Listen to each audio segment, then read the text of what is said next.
বিতর্ক এখন অতীত। চেনা ছন্দে ফিরছেন পরিচালক অরিন্দম শীল। ইতিমধ্যে নতুন ছবির পরিকল্পনাও করে ফেলেছেন।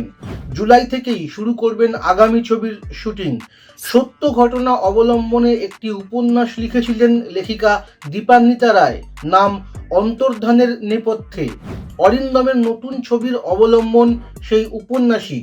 অরিন্দম জানিয়েছেন, কলকাতা বিশ্ববিদ্যালয়ের প্রাক্তন সহকারী নিয়ামক মনীষা মুখোপাধ্যায়ের জীবনের উপর ভিত্তি করে লেখা এই উপন্যাস। ৯০-এর দশকে শিক্ষা দুর্নীতির সঙ্গে নাম জড়িয়েছিল মনীষার। সেই কাহিনীকে কেন্দ্র করেই চিত্রনাট্য লিখেছেন পরিচালক। ১৯৯৭ সালে মনীষার আচমকা উবে যাওয়া ভাবিয়েছিল সকলকে। রাজ্য রাজনীতিতেও শোরগোল পড়েছিল ঘটনাটি নিয়ে। ২৮ বছর পর সেই ভাবনাকে আবার উস্কে দেবে অরিন্দমের আগামী ছবি কর্পূর, যে ছবির মুখ্য চরিত্রে রয়েছেন ঋতুপর্ণা সেনগুপ্ত। ঘটনাচক্রে এই ছবিতে প্রথমবার বড় পর্দায় দেখা যাবে তৃণমূলের রাজ্য সাধারণ সম্পাদক তথা মুখপাত্র কুণাল ঘোষকে। সূত্রের খবর, কুণাল বাম জমানার অধুনা প্রয়াত এক গুরুত্বপূর্ণ নেতার ভূমিকায় অভিনয় করবেন।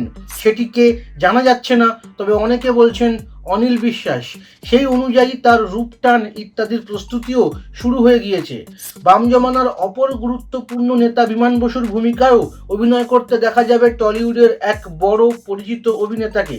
ছবিতে দেখা যাবে মন্ত্রী ব্রাত্য বসু এবং তৃণমূলের কাউন্সিলর অনন্যা বন্দ্যোপাধ্যায়কেও, যা থেকে এই জল্পনার জন্ম হওয়ায় অবকাশ থাকছে যে বাম জমানার ওই সারা জাগানো ঘটনা অবলম্বনে তৈরি এই ছবিতে রাজনীতির ভূমিকাই থাকবে।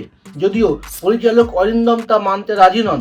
ছবিতে রাজনৈতিক প্রেক্ষাপট থাকলেও বাস্তবের কোনো রাজনৈতিক দলের সঙ্গে ছবির মিল নেই বলেই তিনি জানিয়েছেন।